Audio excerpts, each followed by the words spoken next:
Franchise success from startup to successful exit. And today, my good friend Laura Coe, co-founder of Snapology, is going to share with us a part of her franchise journey.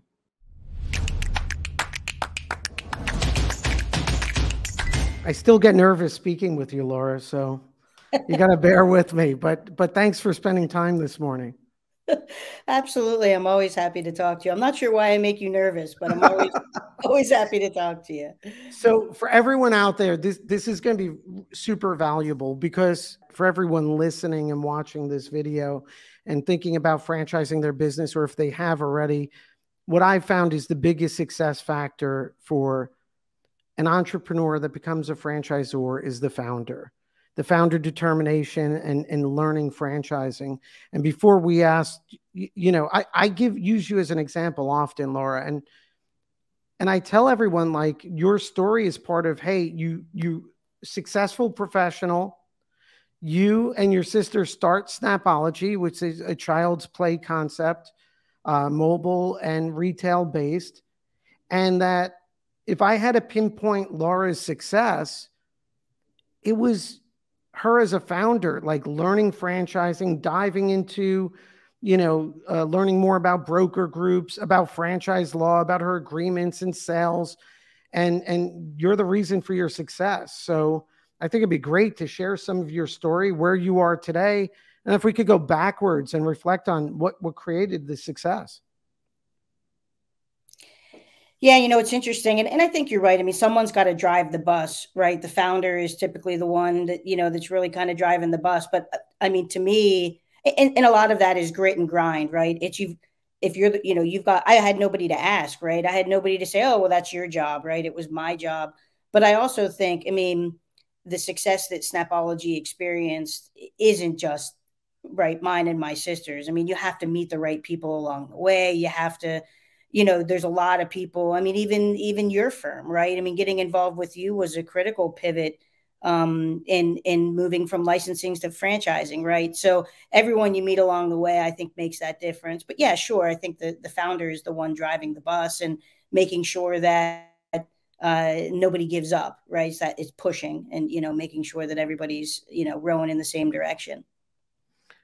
So Laura, today, I mean, just for everyone out there, you've recently, you sold Snapology a year or so ago, and what's a celebration for many founders, which was an exit or a partial exit. Yeah, I mean, it's 13 years. Everything kind of took to kind of culminate to that. And when I started, I thought I was going to pass it on to my kids. I actually didn't think that was going to be my exit strategy. I thought my exit would come much later in life. And but it's funny the way things work, and I'm super pleased with how everything went and what we were able to experience. Laura, before you sold Snapology, how many franchisees or how many territories did you have out there?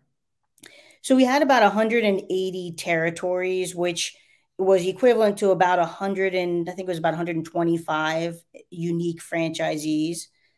We had a couple masters agreement internationally that sort of beefed up those numbers a bit. But so about 125 unique owners that we had, but it was about 180 individual units. And then, so we're reverse, like, engineering your experience and your journey. What was part of the decision-making process when you decided to sell? Boy, selling was interesting. When franchise brands hit 100 locations or 100 units, it seems like private equity starts to kind of look at you. For me, at least, that's what happened, right? When I got around 100, I started to have a lot more interest. And at that point, we were about, gosh, 4 years maybe into franchising. We were, a little longer than that in business, but maybe 4 or 5 years in franchising. We had about 100 units. And I started, honestly, getting a lot of phone calls from folks, or meeting when you'd go to IFA, right? People would want to have meetings with you. And honestly, initially, I had no interest in it. I didn't want to, right? I wanted to pass it on to my kids, right? I wanted to keep, and I loved it, right? I mean, I love the business. I loved working in it. I had a fantastic team.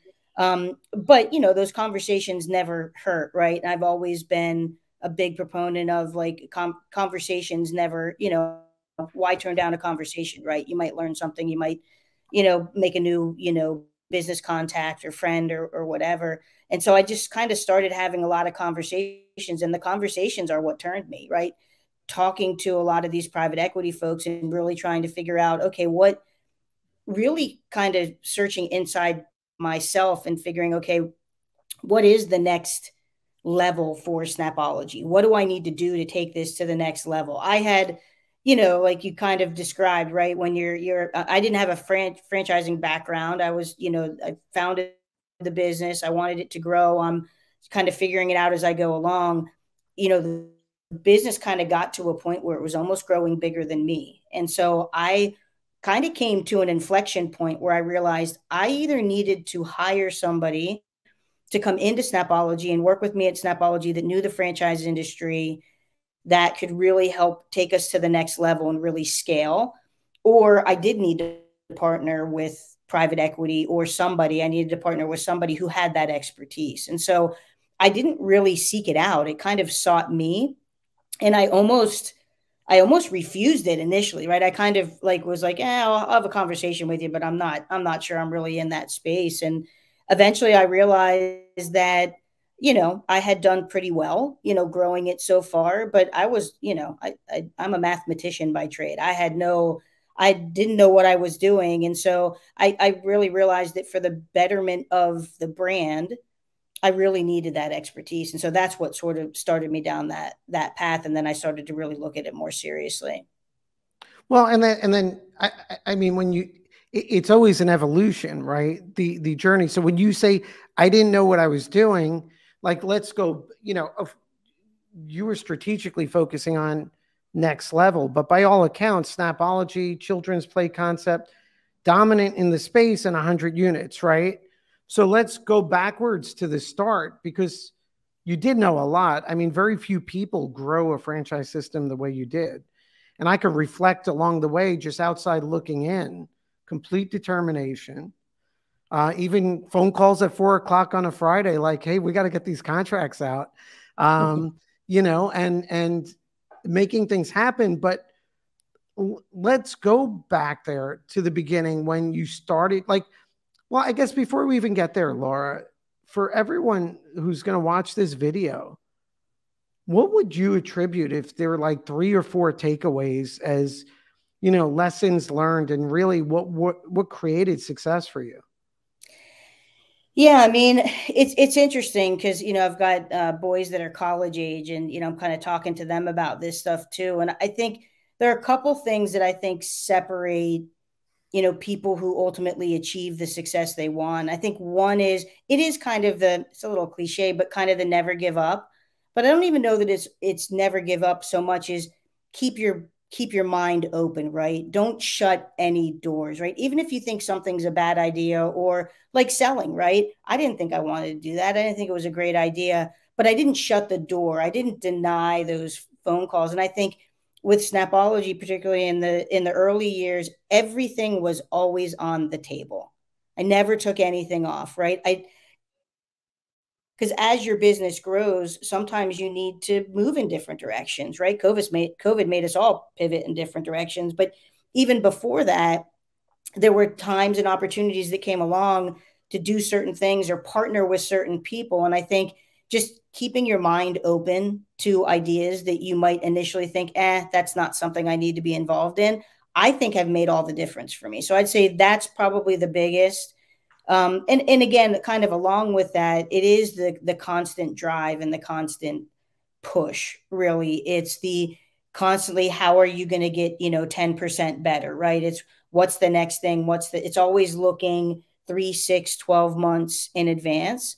I admittedly haven't always been great at that, but I think with Snapology, it was kind of natural for me to keep thinking about, okay, this is where we are today, but we need to get here. And how do I do that? And really just that self-improvement, right? It's reading the right books, it's meeting the right people, it's having the right conversations. I joined a lot of the roundtables, like franchisor roundtables. That made a huge difference, right? Just being able to talk to other franchisors didn't, I think it's so amazing. The franchise community is so amazing because it doesn't matter what your concept is, whether it's food or it's animals or it's kids or it's education.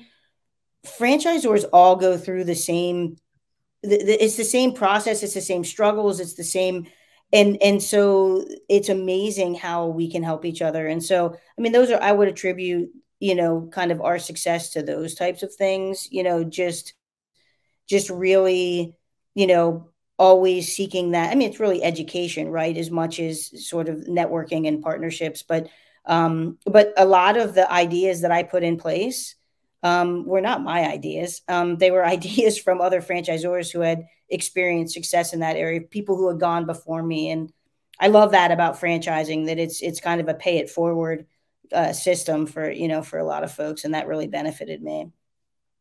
Yeah, the community is big. And I think that's just for entrepreneurship in general. But I guess a big takeaway there is that learning process, right? You were actively learning, actively engaged.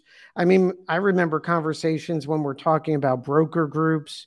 I remember even when we had, little mastermind event. And yeah, I could reflect on three of the brands that were at that event we did in New York, Snapology, and two other I can't mention because they're not on, have achieved like astronomical success, Laura. I mean, think back, like all different ones in a restaurant industry, service industry, and children's entertainment. And what's the common denominator there? It's the founder, right? It's the founders, and well, I'm still friends with them. We still Yeah. talk to each other. So making those connections, and we're helping each other, and we're taking each other's advice. I mean, that's the other thing too, is knowing when you get advice, even though it might be sort of counter to what you think, and taking that advice and saying, okay, yeah, maybe that doesn't seem like what I should do, but maybe I should try that. And you try it, and that's where you have it. But yeah, those, and again, that, like that mastermind group, same idea, right? Is the round table. I mean, I kind of lump them all together. It's that networking of other people that have gone before you, or some of them are even, we're riding parallel to each other, Yeah. right? We're emerging brands, we're at the same point, and we're just giving each other ideas and helping each other. And that has made a ton of difference for me. And yeah, I mean, I know exactly who you're talking to, and I still I still talk to them, because you make those connections, and you experience that success together, really. A lot of times when I'm speaking with new franchisors, we discuss a couple of things where I say you need to know where your brand is positioned. Are we a lifestyle type franchise, supplemental income replacement, wealth building? I said, so that's key. And then once you understand that, a lot of franchise growth is about unit economics and performance and franchisee validation. So what are your thoughts there? What were your experiences? Yeah, I mean, I think you hit the nail on the head there. Absolutely. I mean, those are huge things. You have to have the unit economics. I think sometimes people kind of prematurely get into things, and maybe they haven't quite figured out the business model. And I might be guilty a little bit of that in the beginning with Snapology. I mean, it's hard to resist that temptation, and it obviously worked out for me, but you can't jump in too prematurely. But yeah, I mean, I think it's know your brand and know who you are. I mean, I talk to a lot of emerging, franchisors, and I think one of the biggest mistake that people make is they experience that success and they're doing well, and then they try to be all things to all people, right? And they try to make the brand, bigger and better, and they make, they go in too many directions or whatever. And I think it's really not just kind of knowing who you are, knowing what your brand is, knowing, is it full-time, part-time, is it passive, is it truly, wealth building, is it more, hobby based, what is your brand, and owning it and being comfortable with that's what it is, and not feeling like you need to be the next, name the brand, right? You need to be the next, huge thing. It's okay to be who you are. It's okay to grow slow, right? I think a lot of people, they'll pick a competitor and that's, growing super fast, and they'll get jealous, or I don't know what the word is. It's not really jealous, but they want to figure out how to replicate that, and so they start changing who they are, and that can be a mistake, right? So I think all that sort of goes hand in hand, but it's absolutely knowing who you are, knowing your space, knowing what you're good at, knowing what differentiates you from the other folks, and not trying to be the other folks, because you want to be who you are, and be comfortable with that in your space and sell that. But yeah, I mean, all those things, I think you have it exactly right. I mean, those are the foundation of what will drive the success. Yeah, and that's definitely where the opportunity is, right? Is finding that space, understanding the value you're delivering. So, Laura, along the way, you're in the franchise world, you're evaluating, whether it's media, whether it's relationships, suppliers, the whole world. What's some advice you could share for some franchisors out there on how to leverage or avoid mistakes in terms of vendors, in terms of spending capital where it shouldn't be spent? Yeah, I mean, I I spent a lot of money. I wasted a lot of money on things that people told me that I needed. And so I think sometimes, and I think the people that told me I needed it, were, had good intentions when they said it. But I think some of it is kind of knowing who you are and what kind of brand you are, right? I had a lot of people giving me advice on what I should do, and at the time I was not backed by private equity. It was my sister and I, we were grassroots, funding the whole thing. And they're telling me I need to do these things and buy these systems and do all these things. Well, that might make sense if you are backed by private equity and you've got sort of a different growth plan. But the grassroots growth plan didn't really call for that in that kind of capital expenditure. And it ended up being a mistake for me. So I think that it's really, again, kind of knowing who you are and reaching out to the right folks, right? It's funny, at that mastermind meeting that you were talking about years and years ago in New York, I got advice from a lot of different people there, and there were some brands that were decent size there. We weren't all kind of in Right. that emerging space, and some of the bigger brands gave me some advice, and it was funny. Somebody gave me some advice, and I literally turned around to somebody else, and they're like, "Yeah, no, don't do that." Um, and and the person that said don't do that was right. Now that I look in hindsight, and I actually followed that person's advice, but somebody had kind of suggested to me, oh, you need to hire this person, or you need to have this system, or do whatever, and that's how you're going to grow and you're going to scale. And again, for the right person in the right situation, that might have made sense. It didn't make sense for me and my brand, and kind of where we were and the capital that we had and those types of things. And it was kind of a conversation of sometimes slow growth is better, depending on what your long-term goals are. And everybody wants to grow by 30, 40 units a year or 100 units a year, right? It's not, first off, it's very hard to do when you're starting to be able to service your franchisees properly that way, but also you don't have the infrastructure to do it. So I think the advice kind of goes back to really understanding what your goals are, what you're looking to do, and what you're capable of. What is your brand capable? What if you did bring in 10 new owners next month? Could your team really onboard them and train them and get them going and do that effectively? Do you have the bandwidth to take on 10 people, or do you only have the bandwidth to take on maybe one or two or three at a time, right? And so understanding your brand mixed with getting that advice from other people, and really understanding what that means. So yeah, I mean, I think I'm not really sure if I guess my advice would be just kind of keep that open mind and keep talking to people and keep trying to figure it out. You're not recreating the wheel, right? We've been doing franchising for a long time. It's just finding the path that makes the most sense for your type of brand. What made sense for Snapology probably doesn't make sense for maybe a food service brand, right? So Right. it's kind of understanding your lane, and sort of figuring out what the best path is. But you don't have to do it by yourself. Align yourself with people in the industry that have gone before you, in sort of a similar, path.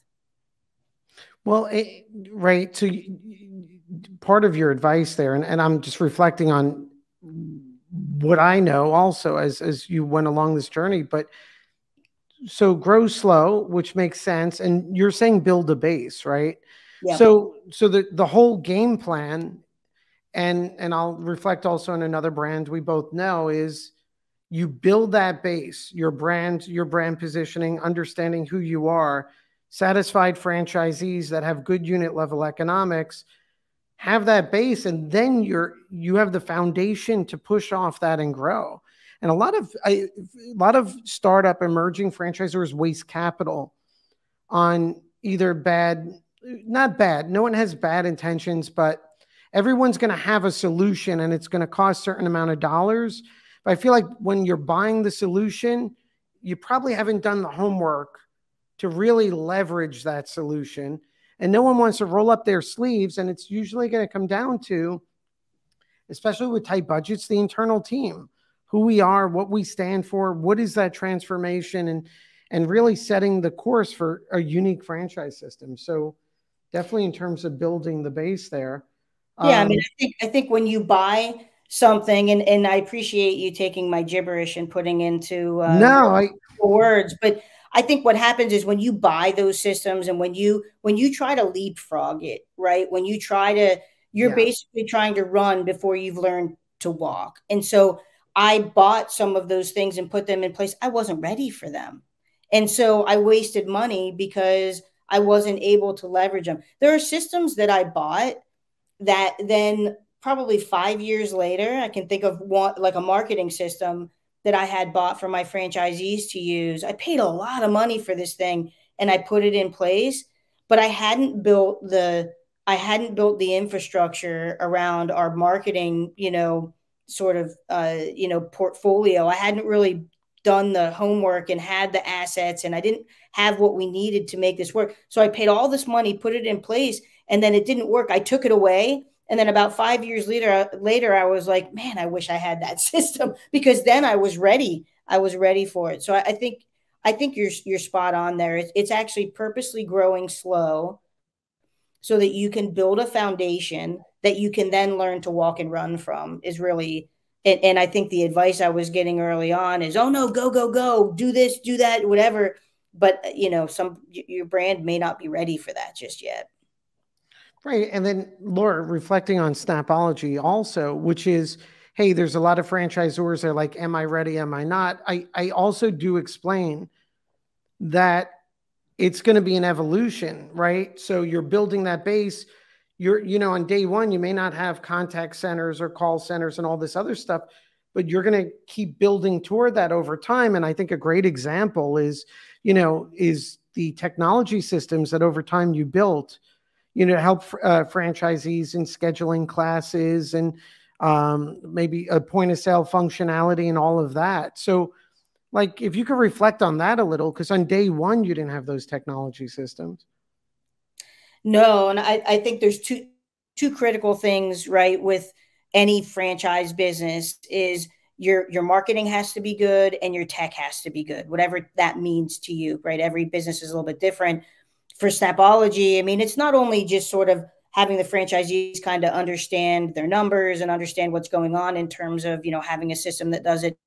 But for us, it was important to have a system where parents could go on very easily, enroll their child in a program, be able to see all of the different things. We might be doing 20 different camps in 20 different locations, in a summer, and having the parents be able to see that, enroll in it, and have it be a seamless, process. And then on the back end, have the franchisees know which teacher is going to which thing, and have, basically it was an operations system. And so, like most things, I think, and most entrepreneurs, I think this way, right? You've got it. They always say, I don't love this cliche, but the build the airplane in the air, right? Kind of thing. But you kind of have to do that, right? So for us, for marketing and for systems, we contracted with somebody. I couldn't find what we needed out in the marketplace, right? From a third party. We needed something very specific to us. And so I went out and I contracted with somebody to build it. And we literally spent the last 8 years building it, right? So we got it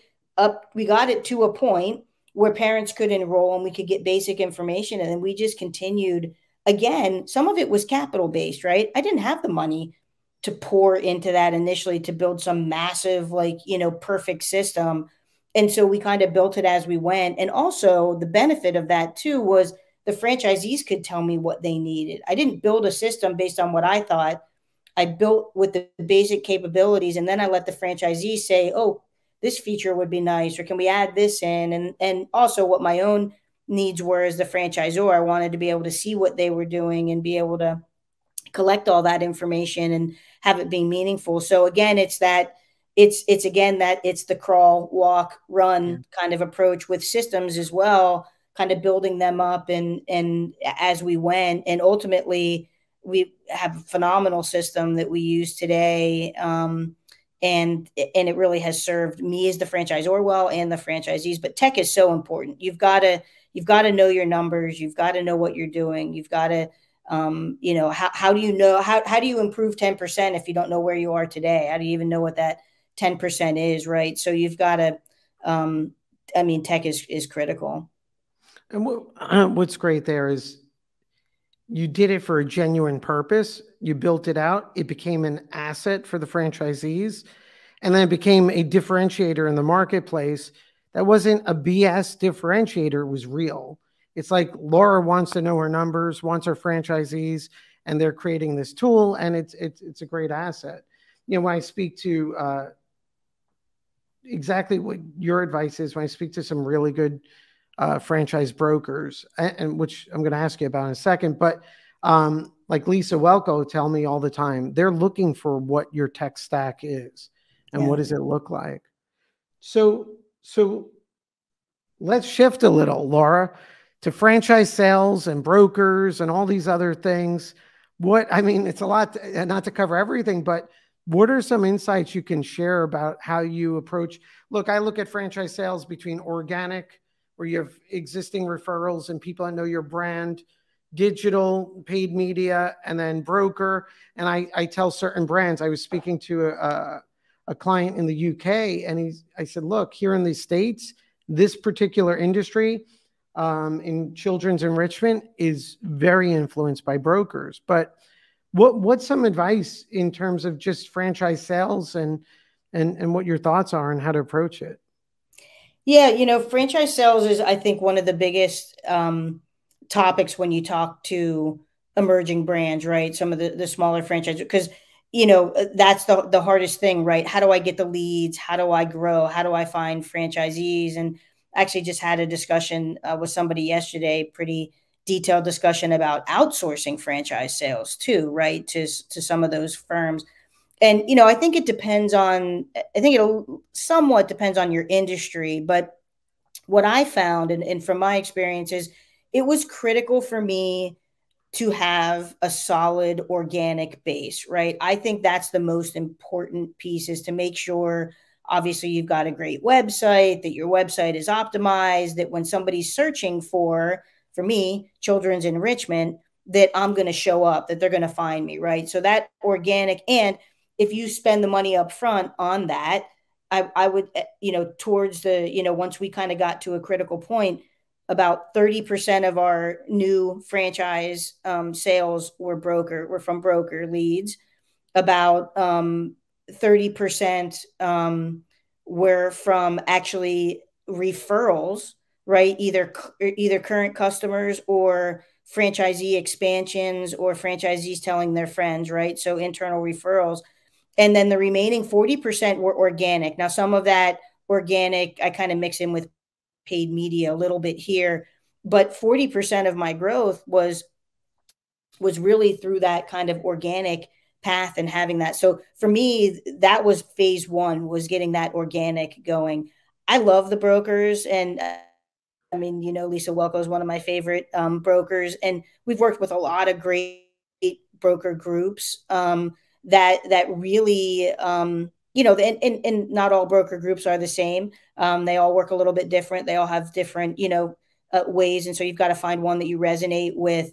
But we experienced a lot of success. Like I said, 30% of our growth was through brokers. Now, from a franchisor perspective, most of my franchise fee paid the broker commission. And sometimes it can get a little expensive because if you're paying an internal, person on sale, on commission, I was paying a broker and I was paying, our internal sales guy, right? So it can get a little expensive, but for me, it was a royalty. It's the royalty play. It's the brokers help you basically increase your head count, right? Which helps you increase, number one, credibility. You get more feedback. You're growing bigger, right? So it helps you grow, but they're not as, initially as profitable. It's a longer term play. But I love the broker groups. I think there's some really, great groups out there.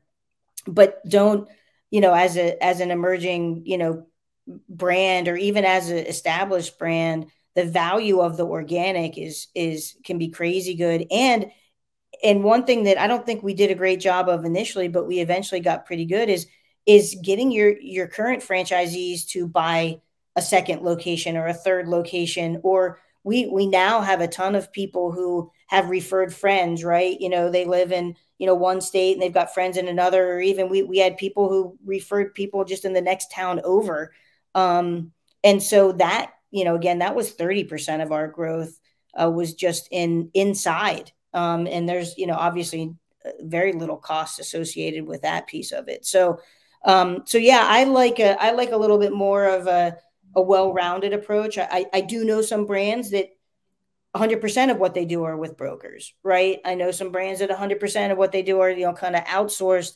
And then I know some folks that don't use brokers at all. So there's really kind of a mixed bag, and you've got to really find what works for you. But for me, I like that sort of spray approach, right? Where a little bit of everything was really what gave us ultimately the best lift. Which is the right strategy. Laura, one of the points you raised, I think it's overlooked so much, which is additional franchises by existing franchisees, adding that additional territory or adding multiple locations. I mean, we send out many franchise agreements a day, and the brands that are hitting their groove that I see, you see existing franchisees buying multiple locations. In fact, we were at a mastermind, client mastermind session we had, and there was a brand that they decided to pause franchise sales and focus on they were concerned an absolute success of a system doing really well, but they're like, we want to make sure we're providing the right support. And what they found was when they paused franchise sales, which is concerning, they built up a waiting list, and by the end of that process, their existing franchisees were buying more locations, right? And so so I think that's where the big wins happen. There's efficiencies. Your existing franchisees, they know the system, and so I think that's that's something that a lot of emerging brands overlook, because you want to have those sales, but focus on those franchisees and support them. Right. I mean, happy franchisees, bring in happy franchisees, right? I mean, Yeah. if you can't validate, right? If your franchisees aren't happy and you can't sell anyway. So making sure that your system is solid, making sure you have that foundation, making sure your franchisees are happy, not only makes them want to go into business deeper with you and get other locations, but that's what sells new people too, right? I mean, you kind of you have to do that. You can never neglect the franchisee support, and you can never, really take your eye off the ball, right? You need to be constantly improving and making things, better, easier, bigger, better, faster, however you want to say it, for your existing franchisees. Number one, because it's the right thing to do, right? And you want them to be successful. Their success is your success. But also, that's how you ultimately grow, is because they're happy and express that. What better validation than, I mean, 30% of our growth is people are happy with our system and are bringing on more, more territories, more units. So yeah, it's huge. And I hear of really clever ways of doing it. You hear the bathroom thing, like they'll put the ads in the bathroom stalls. Maybe because you're a guy, it's not the same. But they're, yeah, I mean, it's like a technique. Like you put, want to own a XYZ, whatever you're in, and you put it in the bathroom stalls, and that actually leads to franchise sales. That's great. The Laura, a question I get a lot. It comes up often, and for new franchisors, they'll ask, Charles, what is it like in the first couple of years? Am I still doing my current job? What am I going to be doing? Who are going to be key hires, and when does that come about? And I know that it's going to be variable, but I like your insight there would be really helpful. As a franchisor, right? Not as a Yeah, franchisee. yeah, As as a a franchisor. franchisor. Yeah,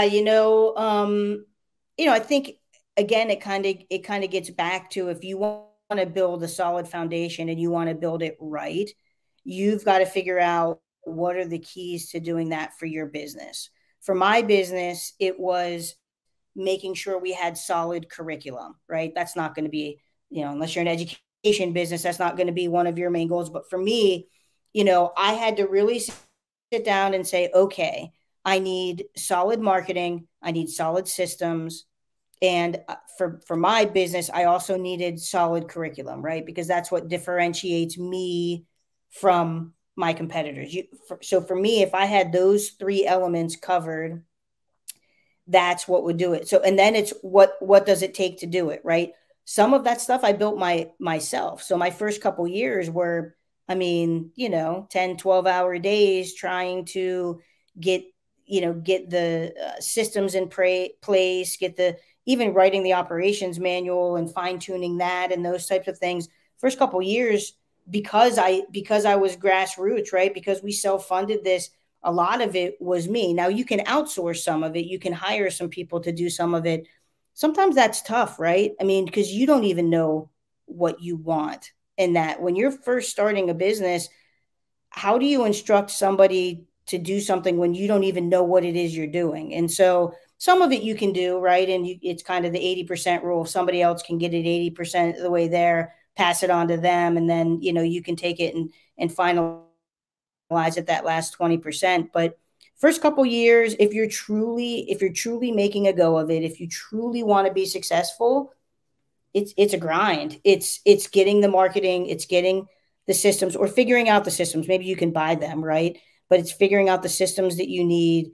It's figuring out, and then what is it for your business that differentiates you, right? If you're a food business, it might be, your recipes, or maybe it's the way you do your quick service, or whatever. What is it, perfecting whatever it is that's differentiating you, right? What systems, what products, all of that. That's what your first couple of years are, really getting that foundation and really setting that. And so if you can hire folks to do that or buy some of that, maybe it's less of a grind. But for me, I need to live and breathe those things. I needed to understand what was good, what wasn't good. And so it was a grind for, I mean, probably more than the first couple of years, just because I tend to push a little harder on myself. But yeah, I mean, if you're really going to make a go of it and it's really what you want to do, those first couple of years should be figuring out what you need to do to set that foundation for success, and not taking, Well, yeah. witnessing, I mean, watching you, right? Those first couple of years, you were still running your business day to day. You were operating your franchise company. You were focused on your website, your curriculum, right? And then gradually over time, and you operated efficiently. You created advisory boards, but you brought in support in terms of helping you with franchise sales and lead qualifications. I think in terms of a hire, was a franchise development person one of your first hires? Yeah, let me think back, right? So in the beginning it was really just me, and I brought in an operations person to run the day-to-day in the corporate store, right? So my first so really when you think, so if I'm thinking of staffing, we started out, we get this location going, and I've got part-time teachers. I hired somebody to write curriculum for me. So that was for me, it was one of my first hires, just because you can't do what we're doing without curriculum. And so I was hiring kind of the people, but that was really to run the local kind of Pittsburgh store, if you will, or Pittsburgh location. When it came and when you bubble that up to the franchise side, early on, I outsourced marketing, right? So I hired a marketing firm to really help with the branding and all of those things. That was a critical piece, but I couldn't afford to hire a full-time marketing person internally. If you have the capital, I would say a marketing person is absolutely one of the key first hires. I was doing the franchise sales in the beginning. So I did the franchise sales for the first few years. And then, yeah, that was probably, and I hired that person on commission. So it was an easier hire, right? Because I wasn't paying a salary. And I was only paying that person when I was making money. And so it was a little bit of an easier sell. So I think if the marketing person was key, because I could do the franchise sales myself. I think if you're not interested in doing the franchise sales, or if you identify that you're not great at it, that should be one of your first hires. I'm not tremendous at it. I did okay in the beginning, but that for me, that needed to be one of the first people that I hired. And then as soon as I could afford it, I had the Fran Dev on board. He's actually still with us. And so I hired that, and then I brought marketing in-house as quickly as I could, because I feel, and nothing against marketing firms. I think there's some really great marketing firms out there, but for me, it was difficult because, number one, I felt like I really wanted to have a lot of assets, and in the industry I'm in, it's very personal. We have a lot of different programs that we offer, and we really needed to people didn't inherently know what we did. They didn't understand, children's, we're a STEAM-based company, a STEM-based company, and parents didn't really understand, the downstream, impact that can have on their kid, right? The positive impacts it could have. So marketing was really critical for us, because it wasn't like I was selling pizza and people knew what pizza was. I was selling something that people didn't know. And so for me, it was critical. And then after that came operations, right? Came somebody to help. We were starting to grow a little faster. We needed to train people. We needed to onboard them. We needed, kind of the business coaching end. So that was the order for me. Again, I think it depends on your industry. It might not always be the order, but to me, those are the critical roles, right? Franchise sales, marketing, and operations. Obviously, things like accounting and legal, you can outsource. You don't necessarily need to bring them in. I know a lot of people end up bringing in accounting. I never did that. I always outsourced the accounting. But again, depends on your industry and kind of what you're doing. But for me, that's the way I. Yeah, and there's a lot of commonalities there, right? So you mentioned first hire was to help you operationally support your corporate location, right? Which makes sense. I franchise my business. I'm going to need more support there. Second, you said marketing, and I agree. But I think for everyone listening, if I'm correct, Laura, when you say marketing, you're not referring to marketing franchise sales. You're saying marketing the Snapology brand to educate consumers and help franchisees develop and grow their businesses, which is franchisee support, right? It is. I mean, it's a little bit of both, right? So I hired them to do that. I mean, I think the first two things get to the unit economics, right? I needed somebody to help me with the Pittsburgh location, right? Because that was our first corporate store. I needed somebody to help me with that location, to run it well, to experience success. And then I needed the marketing to, number one, help that Pittsburgh location experience the success, and then help anybody that would come on board as a franchisee. But I also needed just sort of that higher level branding for franchise sales and everything. So for me, the marketing was two-sided. And that's why I ultimately brought it in-house, is because it's difficult to find firms. And there are a lot of franchise firms now, but I'm going back 13 years, right? So back at that time, it was difficult to find, and I didn't have the connections that I have now either, right? I couldn't find a firm that really understood the franchise sales end of it and the consumer end of it, right? And the local piece of it. It was really hard to find somebody to do both, and it was expensive. And so that's why ultimately I brought it in, because I needed somebody to do both sides of that. But you're right. In the beginning, my main objective was prove the model, right? You can't sell the model until you can prove the model, right? I needed those unit economics there. I needed to know that this thing was a winner, right? That we were going to make money.